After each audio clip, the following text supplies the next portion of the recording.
My name is Melanie Wilson, 29 years old, and I never imagined coming home from a business trip to find every possession I owned scattered across our front lawn.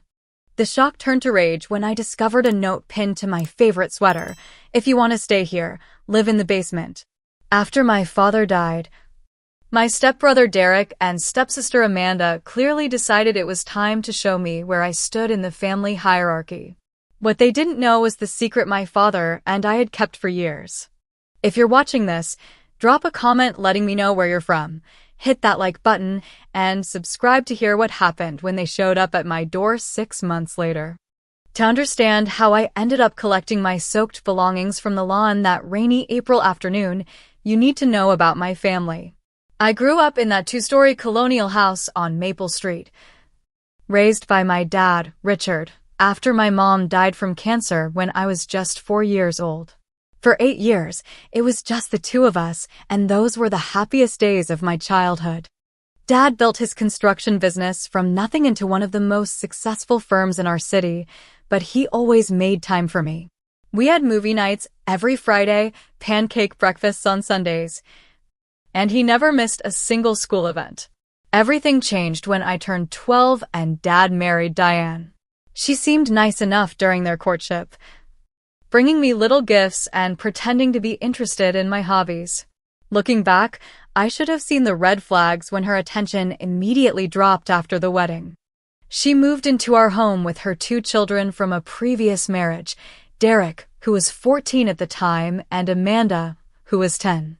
From day one, there was an invisible line drawn in our house. Diane doted on her biological children while merely tolerating me. At dinner, Derek and Amanda would get seconds before I finished my first serving. On birthdays, they received lavish parties while mine was often forgotten until Dad came home and insisted on a last-minute celebration. When Christmas came around, the gift pile disparity was so obvious that neighbors would comment on it. Dad tried his best to compensate, often bringing me special presents when he returned from business trips or taking me out for daddy-daughter dates. This only made Diane resent me more, treating these moments as evidence that I was trying to steal her husband's attention from her real family. Despite the tension at home, my father and I maintained a close relationship. When I turned 16, he started teaching me about business and financial management. "Melanie," he'd say, "knowledge about money is freedom. Never forget that." He opened a small investment account in my name and taught me how to grow it, explaining stocks, bonds, and real estate with a patience that made complex concepts understandable. By the time I left for college at 18, the account had grown significantly. I chose a university 3 hours away, partly for its excellent business program and partly to escape the daily tension at home.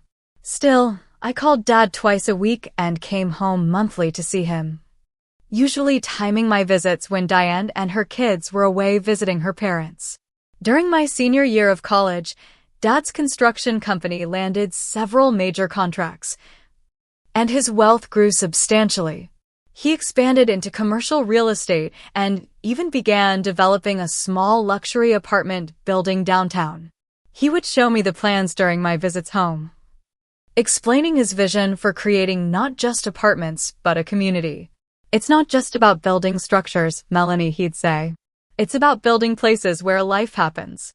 After graduation, I got a job at a marketing firm in the city and rented a small apartment with my college roommate. Though I could have afforded my own place thanks to the investment account Dad had helped me build, I was saving for a down payment on a house of my own. Besides, living with a roommate made the transition to working life less lonely. Then, 3 years ago, the unthinkable happened. Dad called me on a random Tuesday and asked if I could meet him for lunch. His voice sounded off, but he insisted everything was fine. When I arrived at our favorite restaurant, I knew immediately something was wrong. His normally robust complexion was pale, and he'd lost weight. "Pancreatic cancer," he said before I could even ask. "Stage 4. The world tilted on its axis as he explained that it had been discovered too late for effective treatment. The doctors had given him 6 months to a year. He lived for 8 months. During that time, I cut back my hours at work and spent as much time with him as possible. Diane, to her credit, seemed genuinely devastated, though Derek and Amanda were oddly detached, more concerned about their inheritance than their stepfather's suffering. A month before he died, Dad asked me to meet him at his office without telling anyone. There, he handed me a small box containing a key and some documents. "I've made arrangements," he said, his once strong voice now barely above a whisper. "The house will go to Diane, with the understanding that all 3 of you kids can live there if you need to. But I know how they treat you when I'm not looking, sweetheart. So I've created something just for you. When the time is right, use this key." After Dad passed, the will reading confirmed what he'd told me. The family house went to Diane, along with a significant life insurance policy. Derek and Amanda received trust funds that would pay out when they turned 30. As for me, I received a portion of Dad's business interests, to be managed by his longtime business partner until I felt ready to take a more active role. What wasn't mentioned in the will was whatever the mysterious key opened. I kept it on a chain around my neck, waiting for the right time, as Dad had instructed. For 2 years after Dad's death, I continued living in the family home, mainly out of a sense of obligation and to keep an eye on Diane, whose health began declining shortly after Dad's passing. I paid rent to contribute to household expenses, though I learned later I was paying far more than my fair share. Derek, now working as a manager at a retail store, and Amanda, who jumped between various entry-level jobs, contributed minimally while treating the house as their personal domain. As Diane's health deteriorated, she became more dependent on her biological children, who used this to solidify their control over household decisions. The tension grew, with snide comments evolving into outright hostility. Still, I persisted, believing that honoring Dad's wish for family unity was worth the discomfort. Then came my business trip to San Francisco. After 3 years at the marketing firm, I had been promoted to senior consultant, handling major client accounts. This particular trip was to finalize a contract with a tech company that would be our firm's biggest client to date. The 2-week trip had gone exceptionally well, with the contract signed and a celebratory dinner with the client's executives on the final night. I flew home with a sense of accomplishment, completely unaware that my stepfamily had been plotting during my absence. As the taxi pulled up to our house, I couldn't possibly have imagined what awaited me on the front lawn. The taxi driver was the first to notice something was wrong. "Hey, miss, is that your stuff on the lawn?" he asked as we pulled up to the house. I looked out the window, momentarily confused by what I was seeing. Clothes, books, electronics, and furniture, my furniture from my bedroom, were scattered across the front yard like the aftermath of a tornado. "There must be some mistake," I mumbled, paying the driver and stepping out into the light rain that had just begun to fall. My heart pounded as I approached the lawn, picking up a waterlogged photo album containing pictures of my dad and me. Water damage had already begun to warp the pages, causing the images to blur like my own vision as tears formed. I picked up a soggy cardboard box containing office supplies and found the note taped to it. "If you want to stay here, live in the basement. Otherwise, take your stuff and leave. D. and As I stood there, paralyzed by shock, the front door opened. Derek stepped out, arms crossed, with Amanda hovering behind him, a smug smile on her face. "About time you showed up," Derek said. "We were wondering if we'd have to call someone to clear all this junk away. What is going on?" I demanded, my voice shaking with a mixture of rage and disbelief. "Why is my stuff outside? Where's Diane?" Amanda stepped forward. "Mom decided she needs more care than we can provide at home. She's moving to a care facility next month, and we're converting this place into a duplex. Derek will take the main floor and I'll take the upper level. And you can have the basement if you want," Derek added with a cruel smile. "It's unfinished, but we figure you can fix it up. Or you can just leave. Your choice. This is insane, I said, looking around at my belongings getting progressively soaked in the increasing rainfall. I live here too. I pay rent. You can't just throw me out. Actually, we can, Amanda replied. The house is in Mom's name, and she's given us power of attorney over her affairs. She agrees the arrangement needs to change.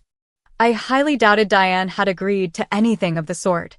Her declining health had made her increasingly confused, and I suspected Derek and Amanda were taking advantage of her condition. I want to speak to Diane, I insisted, attempting to move past them into the house. Derek blocked my path. She's resting and doesn't want to be disturbed. Especially not by you. She's tired of you living off her charity. Charity? I couldn't believe what I was hearing. I pay $1,200 a month in rent. I contribute to utilities and groceries. If anyone's living off charity, it's you too. Whatever. Amanda waved her hand dismissively. The decision's been made. You have until tonight to either move your stuff into the basement or take it elsewhere. Anything left on the lawn tomorrow goes to the dump. The humiliation intensified as I noticed our neighbors watching from their windows and porches. Mrs. Carlson from next door was on her front steps, phone in hand, clearly having witnessed the entire confrontation. Further down the street, a group of teenagers had stopped their bikes to watch the drama unfold. As if the public humiliation wasn't enough, I soon discovered that some of my most valuable possessions were missing. My laptop, which contained all my work files, was nowhere to be found.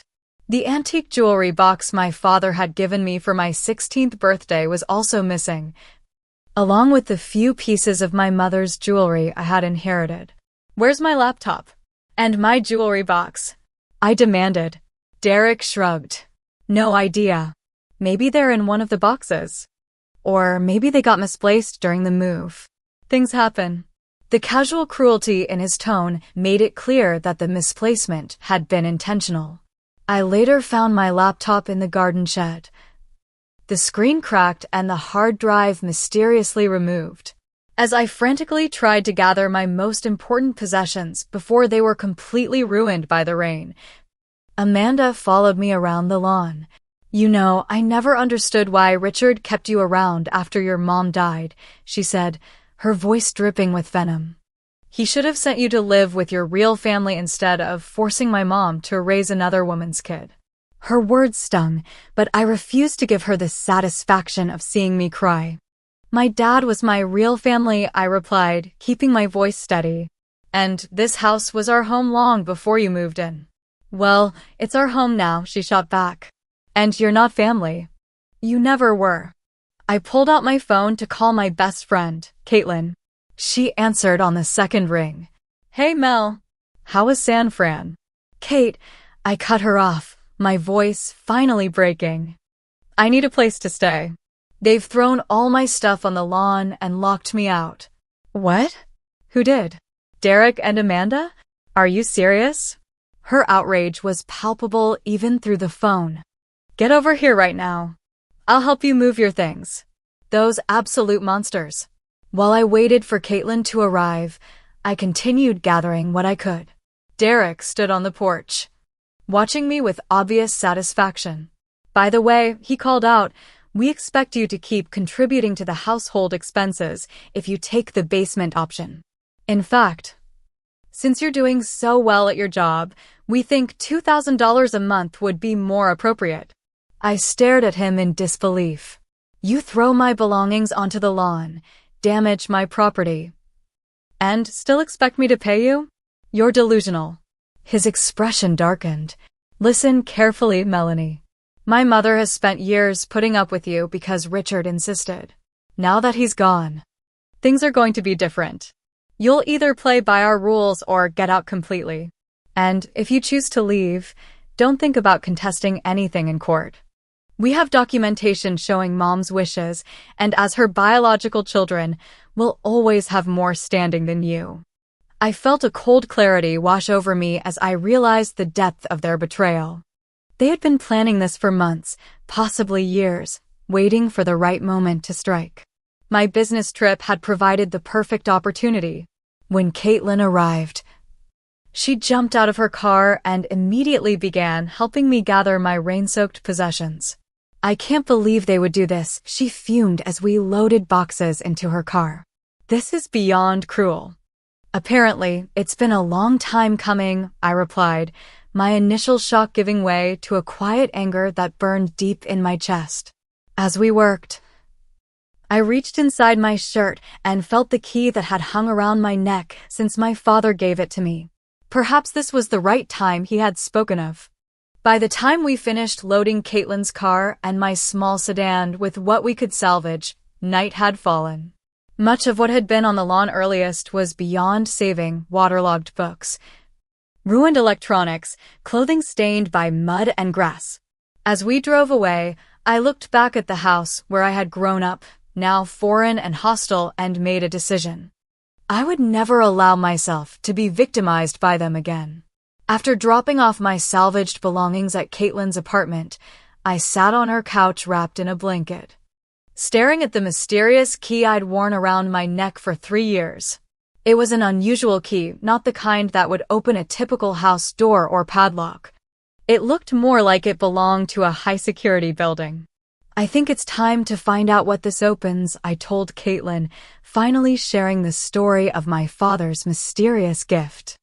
Attached to the keyring was a small metal tag with a series of numbers and letters: 1402 R. My father's documents included a business card for the Riverside Residences, the luxury apartment building downtown that my father had developed in his final years. "You don't think?" Caitlin's eyes widened. I nodded slowly. Only one way to find out. The next morning, I drove to the Riverside Residences, an elegant 20-story building with a doorman and a marble-floored lobby. My heart pounded as I approached the front desk, half expecting to be turned away. "Good morning," I said to the concierge, a distinguished older gentleman with silver hair. "My name is Melanie Wilson. I believe my father, Richard Wilson, may have left something for me here." The concierge's expression changed immediately upon hearing my name. "Ms. Wilson, we've been wondering when you would visit us. Your father spoke of you often during construction." He extended his hand. "I'm Walter, the head concierge. Your father was an extraordinary man." Walter made a quick call, and moments later, the building manager appeared, a woman in her 50s named Patricia. "Ms. Wilson, what a pleasure to finally meet you," she said warmly. "Your father told me you might come someday. He said to give you this when you arrived." She handed me an envelope with my name written in my father's distinctive handwriting. With trembling fingers, I opened it and began to read. "My dearest Melanie, if you're reading this, then the time has come for you to use the key I gave you. I've always known that after I'm gone, your life in that house might become untenable. Diane tries, but her loyalty will always be to her own children first, and they have never hidden their resentment of you. So I've prepared a place where you can always feel secure and at home." The Riverside Residences was my final project, and I put my heart into it. Apartment 1402 is yours, purchased outright, with property taxes and HOA fees prepaid for the next 10 years. The R stands for Riverside, but also for Richard, a little piece of me watching over you. I hope you won't need this place immediately after I'm gone. I hope the family I tried to build will hold together. But I've always believed in preparing for all possibilities. This is your sanctuary, Melanie. No one can take it from you. All my love. Dad. Tears streamed down my face as Patricia handed me tissues. He was quite specific about the apartment. She explained gently. He personally oversaw every detail of the design and furnishing. Walter offered to escort me upstairs. We rode the elevator to the 14th floor, and he led me to a door marked 1402. "Welcome home, Ms. Wilson," he said as I inserted the key into the lock. The door swung open to reveal a stunning apartment that took my breath away. Floor-to-ceiling windows showcased panoramic views of the city and the river beyond. The morning sunlight streamed in, illuminating a beautifully furnished living room with hardwood floors and modern, comfortable furniture. I walked through the apartment in a daze. The kitchen featured high-end appliances and stone countertops. The dining area had a table for 6, suggesting my father had imagined me entertaining friends here. The master bedroom included a walk-in closet and an ensuite bathroom with a soaking tub. A second bedroom had been set up as a home office, with a desk positioned to enjoy the view while working. What struck me most was how personal everything felt. The color scheme featured blues and greens, my favorites. The bookshelves contained many of my preferred authors, along with photographs of Dad and me throughout the years. On the desk in the office sat a framed picture of us at my college graduation, both beaming with pride. "Your father spent weeks selecting everything," Walter explained. "He said he wanted it to feel like home from the moment you walked in." In the master bedroom closet, I found women's clothing in exactly my size, nothing flashy. Just high-quality basics that matched my style perfectly. In the refrigerator and pantry, I discovered they were stocked with non-perishable items and basics. My father had truly thought of everything. As Walter prepared to leave me to explore on my own, he handed me a building information packet. There's a residence directory, information about amenities, and all the contact numbers you might need. The building has a gym, pool, and community room on the 3rd floor. We host monthly social events for residents if you're interested. Alone in the apartment, my apartment, I sat on the couch and allowed myself to fully process what had happened. My father, knowing how vulnerable I might become after his death, had created this sanctuary for me. Yet I had continued living in the family home out of some misplaced sense of obligation, enduring increasing hostility while this beautiful space waited for me. That afternoon, I returned to Caitlin's apartment to retrieve my salvaged belongings. "I have my own place," I told her, still somewhat in disbelief. "My dad bought me an apartment before he died." "What? That's incredible," she exclaimed. "But why didn't you move there right after he passed?" I shook my head, asking myself the same question. I guess I felt I needed to try to maintain the family he married into. I thought that's what he would have wanted. But he clearly anticipated this exact situation, Caitlin pointed out. He knew them better than you gave him credit for. Over the next few days, I worked on setting up my new life. I went dumpster diving behind the family house when Derek and Amanda were at work, rescuing more of my belongings they had thrown away. Some items were beyond saving, but I managed to recover photo albums, important documents, and sentimental objects that had been discarded. During one of these recovery missions, I discovered a waterproof container in the garden shed containing backup files for my work computer, something I had created but forgotten about.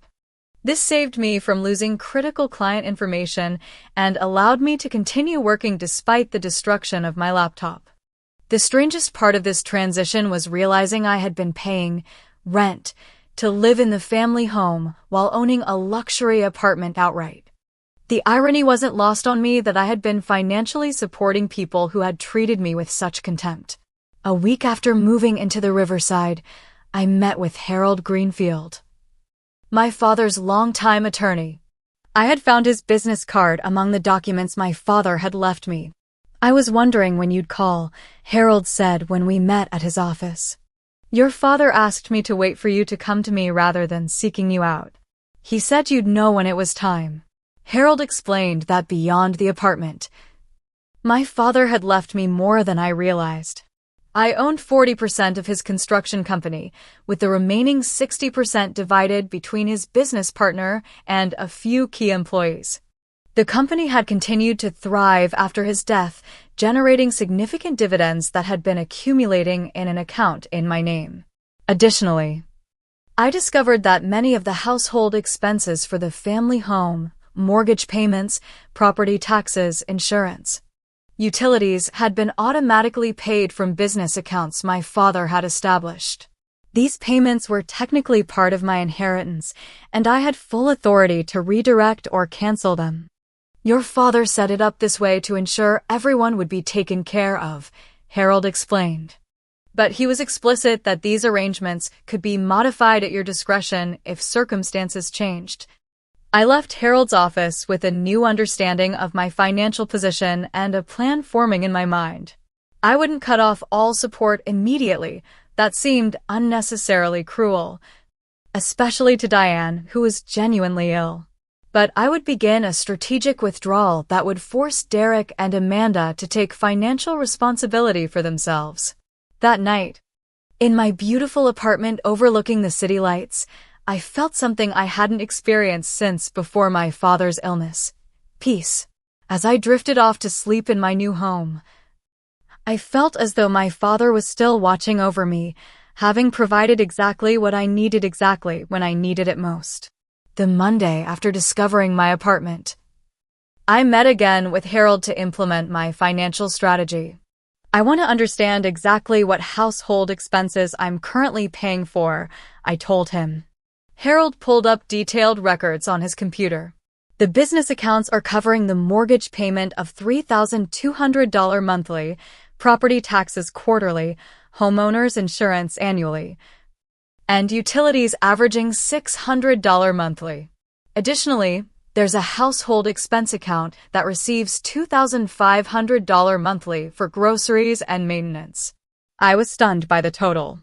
So the business, which is 40% mine, is paying over $7,000 a month to maintain a house where I'm no longer welcome, and on top of that, I was paying them $1,200 in rent. Harold nodded grimly. Your father wanted to ensure everyone was taken care of. He couldn't have anticipated they would force you out. What about Diane's medical expenses? Those are covered separately through the insurance policy Richard purchased. That's not connected to the household accounts. I thought carefully about my next steps. Here's what I want to do. First, immediately stop my rent payments. That's obvious. Second, I want to redirect my 40% of the business profits to my personal accounts rather than the household fund. Third, let's create a 3-month phased reduction of the household support. Harold took notes as I outlined my plan. Month 1 would maintain current mortgage and utility payments, but reduce the household expense account by half. Month 2 would reduce mortgage and utility contributions by 50%. Month 3 would end all payments except a small stipend specifically for Diane's personal needs that would go directly to her care providers, not Derek or Amanda. This gives them time to adjust. I explained. They'll need to either find ways to cover these expenses themselves or make other living arrangements. That seems more than fair, Harold agreed. Most people in your position would cut everything off immediately after what they did. I'm not doing this out of vindictiveness, I clarified. I just need to establish boundaries and independence. And honestly, continuing to financially support them would only enable their behavior. With my financial plan in motion, I turned my attention to rebuilding my life. My apartment at the Riverside was already fully furnished, but I needed to replace damaged electronics and personal items. The business dividends Harold had redirected to me provided more than enough funds for these purchases. I bought a new laptop, set up a proper home office in the second bedroom, and began establishing a routine. Without the daily tension of the family house, I found myself more productive and creative in my work. I extended my client base and even began considering starting my own marketing consultancy rather than remaining with my firm. Living at the Riverside opened up a new social world as well. The building truly was a community, just as my father had envisioned. I met Robert and Elaine Johnson, a retired couple in their 70s who lived next door in 1403. They invited me for dinner during my first week, sharing stories about my father during the building's construction. Richard spoke about you constantly, Elaine told me over homemade lasagna. He would show us your pictures and tell us about your accomplishments. He was so proud of you. Across the hall in 1401 lived Jasmine Chin, a pediatric surgeon in her mid-30s who worked long hours but always made time for the building's social events. We quickly developed a friendship based on our similar work ethics and shared love of true crime podcasts. On the 12th floor, I met Michael Reeves, a 32-year-old architect who had actually worked with my father on designing the Riverside. Our first conversation in the elevator turned into coffee in the building's ground floor cafe, which turned into regular morning runs along the riverfront path. For the first time in years, I felt like I was building connections based on mutual respect and genuine interest rather than obligation or shared history. The contrast between my new life and the tension-filled years at the family house couldn't have been more stark. 3 weeks after moving into the Riverside, I received the first indication that my financial strategy was having an effect. My phone lit up with Derek's name, a call I declined. Minutes later, a text arrived. The mortgage company sent a late payment notice. What's going on with Dad's business? Call me ASAP. I waited until the following day to respond, then called him from my office during my lunch break. Why is the mortgage late? He demanded without even a hello. Hello to you too, Derek, I replied calmly. I've redirected my portion of the business proceeds to my personal accounts. I'm no longer contributing to household expenses. You can't do that, he exploded. That money is for the house. Actually, I can. I own 40% of the business, and I have every right to receive my share of the profits directly. Dad's arrangement was contingent on me living there, which is no longer the case since you threw my belongings onto the lawn. We didn't, he sputtered. Where are you living anyway? That's not your concern, I replied. What is your concern is figuring out how you and Amanda are going to cover the mortgage and other expenses. I've arranged for payments to continue at a reduced rate for the next 2 months to give you time to adjust, but after that, you're on your own. The stream of obscenities that followed told me everything I needed to know about Derek's financial planning skills. I ended the call mid-tirade, blocked his number, and returned to my work with a strange sense of calm. Amanda's response came through social media, where she posted a thinly veiled attack calling me a selfish, ungrateful stepsister who had abandoned family in their time of need. Several mutual acquaintances contacted me privately, asking what had happened. I provided a simple, factual account without embellishment, including a photo of my belongings on the lawn. The tide of public opinion quickly turned against Derek and Amanda. As the weeks passed, I established security measures at my apartment building. I provided Walter and the security team with Derek and Amanda's photos and instructions not to allow them entry under any circumstances. I set up mail forwarding and made sure no public records connected me to the Riverside. While I didn't think they would go to extreme lengths to find me, their reaction to the financial changes suggested they weren't above harassment. By the end of the first month in my new home, I felt more settled and secure than I had since before my father's death. I had transformed the second bedroom into a fully functional home office, joined the building's fitness center and swimming pool, and begun attending the monthly resident socials. One evening, as I sat on my balcony watching the sunset reflect off the river, I realized something profound. This apartment wasn't just a physical space my father had provided. It was the embodiment of his love and foresight. He had created not just a home for me, but a foundation from which I could build a new life on my own terms. For the first time since his passing, I felt truly at peace with his absence, knowing that in his own way, he was still taking care of me. 3 months after moving into the Riverside, my life had undergone a complete transformation. I had left my marketing firm and established my own consultancy, Wilson Creative Solutions, working primarily from my home office with occasional client meetings in the building's business center. The freedom of self-employment allowed me to select clients I genuinely enjoyed working with and projects that challenged me creatively. My social circle had expanded beyond just neighbors to include other entrepreneurs I met through networking events and former colleagues who had followed me to my new venture. Michael and I had progressed from running buddies to dating, taking things slowly but enjoying the natural chemistry between us. While my life flourished, news about my stepfamily trickled in through mutual acquaintances. The first significant update came from Mrs. Carlson, our former neighbor, who had always been kind to me. She called one afternoon, concerned. "Melanie, I hope you don't mind me reaching out," she began. "I thought you should know there's a past due notice on your family's door. It looks serious."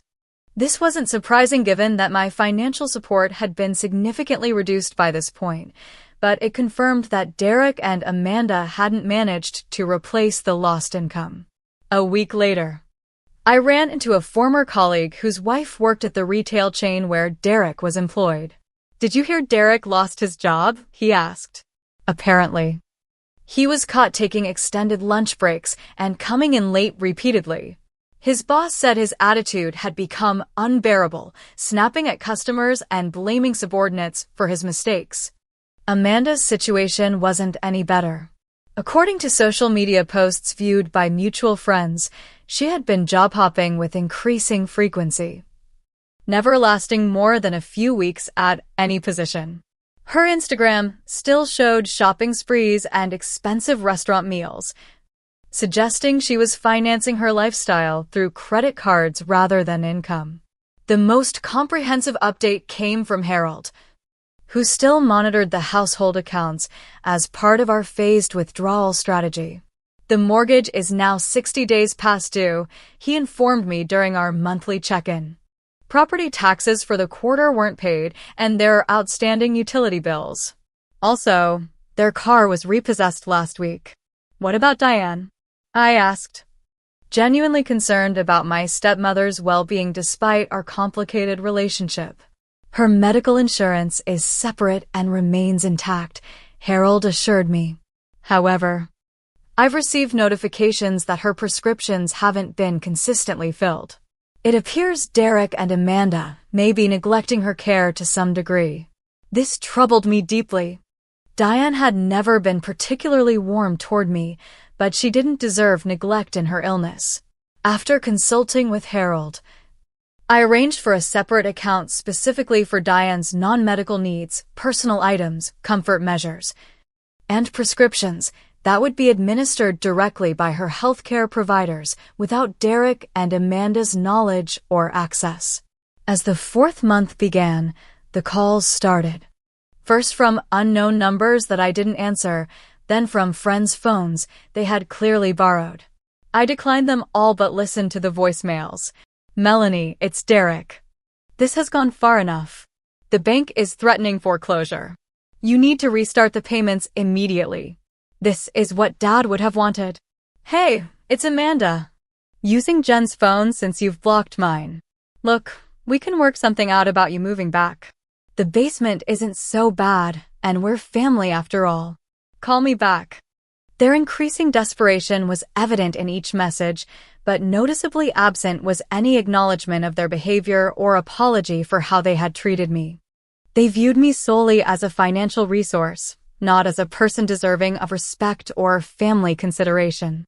By the fifth month, things had deteriorated further. Harold reported that utility shut-off notices had been posted at the house, first the cable and internet, then the electricity with warnings about water to follow. The mortgage was now officially in default, with foreclosure proceedings initiated by the bank. I maintained my distance and my silence, focusing instead on building my business and my new life. The consulting firm was thriving, with client recommendations bringing in more work than I could handle alone. I hired a part-time assistant and was considering bringing on a second consultant to manage the overflow. My relationship with Michael deepened as we discovered shared values and complementary temperaments. He understood my complicated family situation without judgment, having navigated his own challenging family dynamics after his parents' divorce. One evening over dinner in my apartment, Michael asked the question I'd been contemplating myself. "Do you ever feel guilty about what's happening to them?" I considered my answer carefully. I've asked myself that same question many times. But here's the thing, I'm not causing their situation. I'm simply no longer preventing the natural consequences of their choices. They're adults who need to take responsibility for themselves. That's a healthy perspective, he nodded. It's not about revenge. It's about boundaries. Exactly. And honestly, if they had treated me with basic decency, even if they'd just let me collect my belongings properly instead of throwing them on the lawn, I probably would have continued supporting them financially out of respect for my dad's wishes. They created this situation, not me. As the 6th month approached, Harold informed me that foreclosure on the family home was now inevitable. The bank has scheduled an auction for next month, he explained. Derek and Amanda have made no arrangements for alternative housing as far as I can tell. I felt a momentary pang at the thought of losing my childhood home, but recognized it as nostalgia for a time before Diane and her children entered our lives. The house had stopped being a true home for me long ago. That same week, I received an anonymous tip from someone claiming to be a friend of Amanda's. They hired a private investigator to find you. They're desperate and blaming you for everything. Be careful. Whether the warning was legitimate or not, I increased security measures at my building. I informed Walter and the security team to be especially vigilant, updated my privacy settings on all accounts, and made sure my home office address, listed on business documents, was actually a secure P.O. box. 6 months to the day after I found my belongings on the lawn, I was returning from a business dinner with a new client. The meeting had gone exceptionally well, with a contract signed for a 6-month marketing campaign that would significantly expand my company's portfolio. As I approached the riverside, feeling satisfied with how my life had evolved, I had no idea that Derek and Amanda were waiting in the lobby, ready to make one final, desperate attempt to exploit what they still viewed as their familial claim on my resources. The Riverside's elegant lobby, normally a peaceful transition space between the bustling city and the tranquility of home, felt instantly different as I pushed through the revolving door that evening. Walter, usually stationed behind the concierge desk with a warm greeting, was standing in conversation with 2 security guards, his posture tense. Then I saw why. Derek and Amanda were seated in the waiting area, looking significantly worse for wear than when I'd last seen them. Derek's usually meticulous appearance had deteriorated. His unshaven face and wrinkled clothing suggested someone under significant stress. Amanda, always fashionable to a fault, wore jeans and a plain sweater instead of her usual designer outfits. Her carefully maintained highlights had grown out, showing dark roots. They spotted me before I could retreat back through the revolving door. "Melanie," Derek called out, both of them rushing toward me. The security guards immediately moved to intercept them. "Ms. Wilson, these individuals claim to be your family," Walter said. "They've been waiting for nearly 3 hours. I was about to call you." "It's all right, Walter," I said, my voice steadier than I felt. "I'll speak with them briefly in the lobby only." The guards maintained positions nearby as we moved to a seating area, far enough from other residents for privacy, but close enough to the security desk for safety. "So this is where you've been hiding," Derek said, looking around the marble-floored lobby with undisguised envy. "Nice upgrade from the house you abandoned." "I didn't abandon anything," I replied calmly. "I was thrown out, remember? My belongings on the lawn?" The charming note about the basement. Amanda at least had the decency to look momentarily embarrassed. "That was a mistake. We were upset about Mom's health declining and took it out on you." "How did you find me?" I asked, ignoring her half-hearted attempt at justification. Derek shifted uncomfortably. "We hired someone. Cost us a fortune we don't have, but we needed to find you before," he stopped abruptly. "Before what?" I pressed. Amanda jumped in. "Before we lose the house. The foreclosure auction is next week. We have nowhere to go, Melanie. Mom's being moved to a state facility because we can't afford the private care anymore." "I'm sorry to hear about Diane," I said, genuinely concerned. "But I've been ensuring her medical needs are covered separately." The financial issues with the house are not my responsibility. Of course, they're your responsibility. Derek snapped, loud enough that the security guards took a step closer. He lowered his voice. Dad wanted that house to support all of us. You've deliberately cut us off. Dad wanted us to be a family, I corrected him. That included treating each other with respect. You made your choice when you decided I wasn't worthy of basic decency. Amanda leaned forward, adopting the sweet tone she reserved for manipulation. We made a mistake, Mel. We were grieving and stressed. But we're still family. Dad would want us to stick together. Don't you dare invoke my father to manipulate me, I said quietly. You never respected him when he was alive, and you certainly haven't honored his memory since he died. Derek changed tactics. Look, we know you have this place now. It's huge for one person. We could all live here, help each other out. I could get a job nearby, and Amanda could help with housekeeping. The audacity of their proposal left me momentarily speechless. After throwing me out of the family home, they now expected to move into my private sanctuary? The entitlement was breathtaking. That's not going to happen, I stated firmly. My home is not available to you. You selfish bitch, Derek hissed, his friendly facade crumbling instantly. You're living in luxury while we're about to be homeless. Is that what Dad would have wanted? What Dad wanted, I replied evenly, was for me to be safe and secure regardless of how his second family treated me. That's why he bought this apartment without telling any of you. He knew exactly who you were, even if he hoped for better. Amanda's eyes narrowed. We're not leaving without something. You owe us. I owe you nothing, I stated. Every bill I paid after Dad died, every household expense I contributed to, every rent check I wrote, those were choices I made out of respect for him. Not obligation to you. Derek stood suddenly. Then we'll take what we're owed. Your precious daddy left you everything while we got nothing. We're just balancing the scales. He moved toward the elevators, clearly intending to force his way up to my apartment. Amanda quickly followed.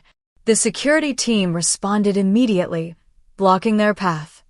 You're not residents and you don't have authorized access, one guard stated firmly. She's my stepsister. That's my family apartment too. Derek shouted, trying to push past.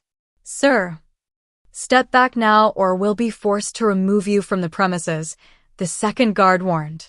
Derek, never one to back down when cornered, made the mistake of shoving the guard.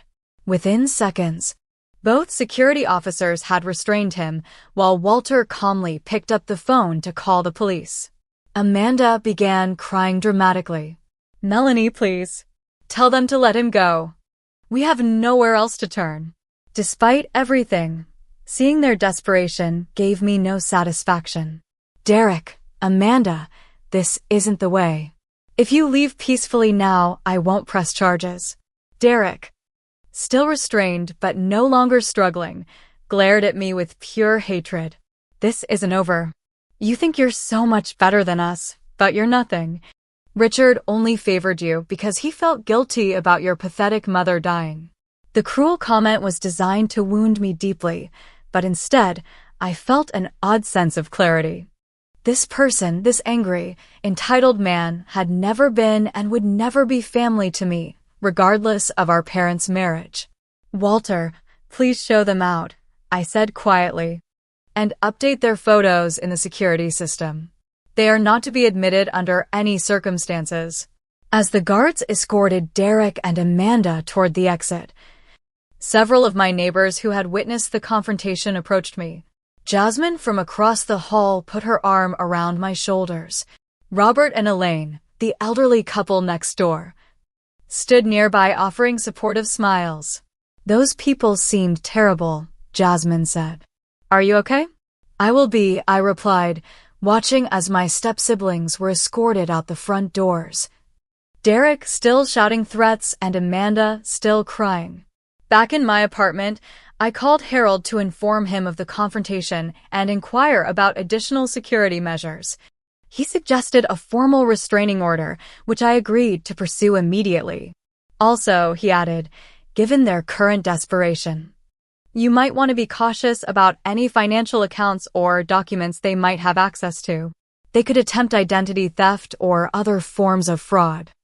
I spent the evening securing my financial accounts, changing passwords, and setting up additional verification steps. As I worked, my phone continuously lit up with messages from unknown numbers, presumably Derek and Amanda, using friends' phones again, which I declined and blocked one by one. Later that night, as I tried to sleep, I found myself reflecting on the strange journey that had led to this point.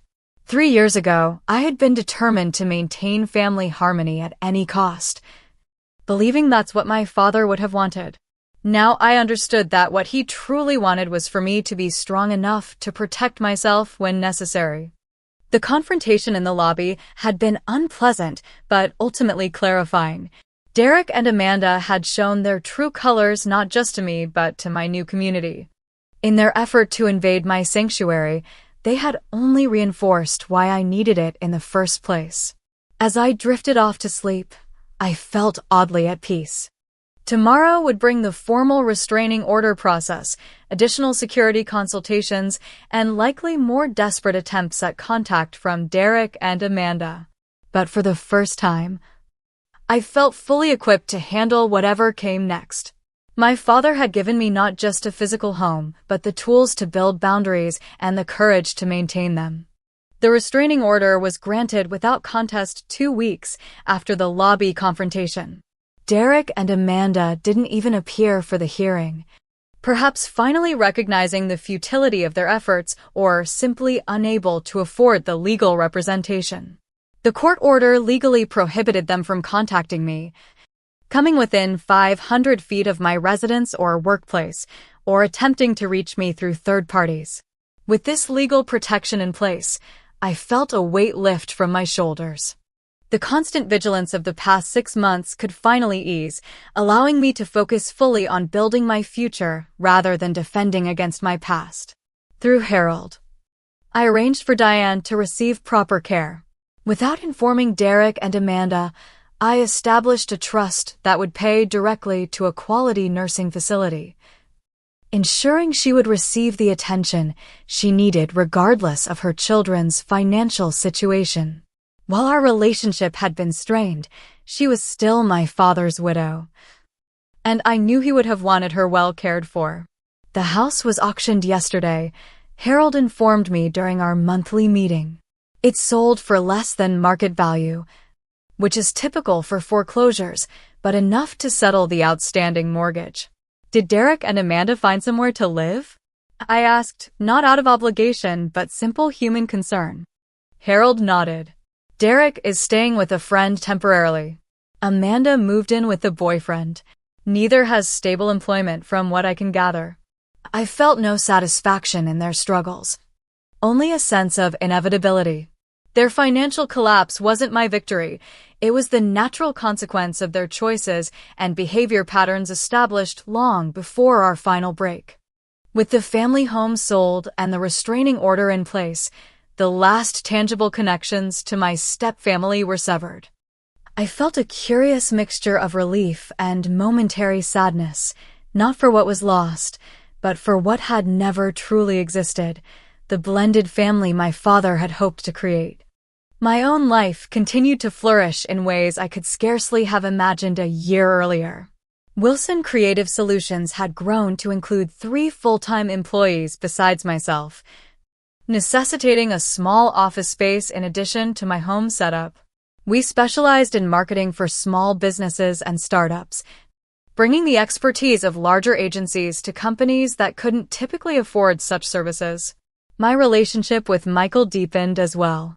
6 months after our first date, he moved into my apartment, bringing his architectural drawings and jazz record collection to complement my marketing books and true crime podcasts. We established routines and traditions that strengthened our bond: Sunday brunches on the balcony, Wednesday night cooking experiments, Friday movie debates. The Riverside community became an extended family. Jasmine, Robert, Elaine, and other neighbors formed a support network unlike anything I'd experienced in the family home.